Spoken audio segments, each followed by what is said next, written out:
ವಿಚಾರದಲ್ಲಿ ಮತ್ತೆ ಧ್ವನಿ ಎತ್ತಬೇಕಲ್ವ?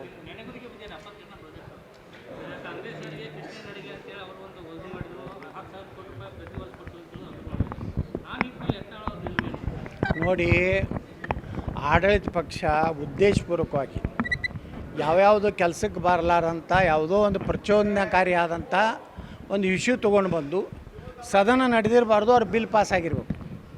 ದುರ್ದಂತ ಅಂದರೆ ಇವಾಗ ನಾನು ನಿನ್ನೆ ಪತ್ರ ಬರ್ತೀನಿ ಸ್ಪೀಕರ್ಗೆ. ಮೊದಲೇ ದಿವಸದಿಂದಲೇ ಉತ್ತರ ಕರ್ನಾಟಕದ ಬಗ್ಗೆ ಚರ್ಚೆ ಪ್ರಾರಂಭ.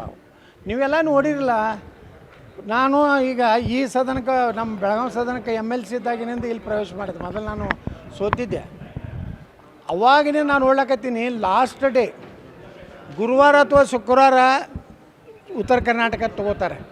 ಯಾವ MLAಗಳು ಇರ್ತಾರೆ ರೀ? ಸ್ವತಃ ಉತ್ತರ ಕರ್ನಾಟಕದ MLAಗಳು ಸಹಿತ ಸದನದಾಗಿರೋದಿಲ್ಲ. ಏನು ಚರ್ಚೆ ಮಾಡೋರು ಹೇಳ್ರಿ ನೋಡೋಣ.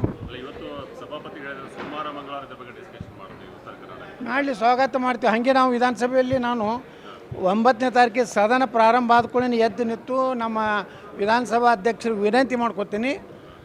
ಇವತ್ತೇನು ಸದನ ಪ್ರಾರಂಭ ಆಗಿದೆ, ಇವತ್ತಿನಿಂದ ನಮ್ಮ ವಿಧಾನಸಭೆಯ ಕಾರ್ಯಕಲಾಪದಲ್ಲಿ ಟಾಪ್ ಪ್ರಯಾರಿಟಿಲಿ ಉತ್ತರ ಕರ್ನಾಟಕದ ಅಭಿವೃದ್ಧಿ, ನೀರಾವರಿ ಬಗ್ಗೆ ಚರ್ಚೆ ಪ್ರಾರಂಭ ಮಾಡಬೇಕು.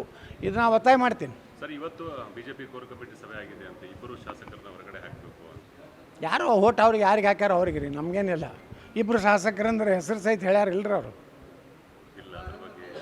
ಸರ್, ಈಗ ಆಯಾ ಸಮಾಜದ ಮುಖ್ಯಮಂತ್ರಿಗಳು ಅವ್ರವ್ರ ಸಮಾಜಕ್ಕೆ ಮೀಸಲಾತಿ ಕೊಟ್ಟಾರ.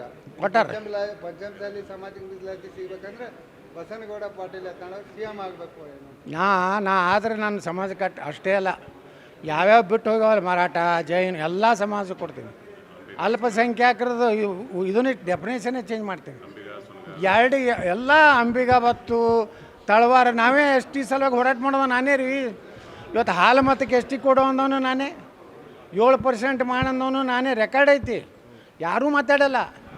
ಹಾಲು ಮತದ ಬಗ್ಗೆ ಯಾರು ಮಾತಾಡ್ಯಾರಿ? ನಾ MLC ಇದ್ದಾಗೂ ಮಾತಾಡೀನಿ. ಇದೇ ಸಿದ್ದರಾಮಯ್ಯವರು ಮುಖ್ಯಮಂತ್ರಿ ಇದ್ದರು, ನಮ್ಮ ಸರ್ಕಾರ ಇದ್ದಾಗೂ ಹೇಳೀನಿ. ಅಂಬಿಗ ಅವ್ರಿಗೆ ತಳವಾರ, ಕಬ್ಬಲಿಗ ಈಗ ಏನು ಅವ್ರಿಗೆ ST ಕೊಡ್ಬೇಕಂತೇಳಿ ಹೋರಾಟ ಮಾಡಿದ್ವಿ. ಅದಕ್ಕೆ ಎಷ್ಟು ವಿರೋಧ. ಅಲ್ಲಿ CM ಆಫೀಸ್ನಾಗ ಒಂದಿಬ್ಬರು IAS ಅಧಿಕಾರಿ ಇದ್ದರು. ಅವ್ರು ಬರೀ ನಮ್ಮ ಬೊಮ್ಮಾಯಿಗೆ ಬರೀ ಹಾದಿ ತಪ್ಪಿಸ್ತಿದ್ರು. ಅವ್ನು ಜಾಡಿಸಿದೆ ನಾನು. ನಿನಗೇನು ಮಾಡೋದು ಸುಮ್ಕೊಂಡ್ರಂದೆ. ಬೊಮ್ಮಾಯಿಯವ್ರು ಅವಾಗ ಭಾಳ ಸೀರಿಯಸ್ ತೊಗೊಂಡು STಗೆ ಏನೋ ಇದು ಮಾಡಿದ್ರು. ಈಗಲೂ ಇನ್ನೂ ಕ್ಲಿಯರಾಗಿ ಅವರಿಗೆ ಮೀಸಲ ಏನೋ ST ಸರ್ಟಿಫಿಕೇಟ್ ಕೆಲವೊಂದು ಕಡೆ ತೊಂದರೆ ಮಾಡ್ತಾಯಿದ್ದಾರೆ. ನಾವು ಎಲ್ಲನೂ ಚರ್ಚೆ ಮಾಡ್ತೀವಿ. ಬರೀ ನಮ್ಮ ಸಮಾಜ ಅಲ್ಲ, ಎಲ್ಲ ಸಮಾಜ ಬಗ್ಗೆನೂ ಇದನ್ನು ನಾವು ಧ್ವನಿ ಎತ್ತೀವಿ.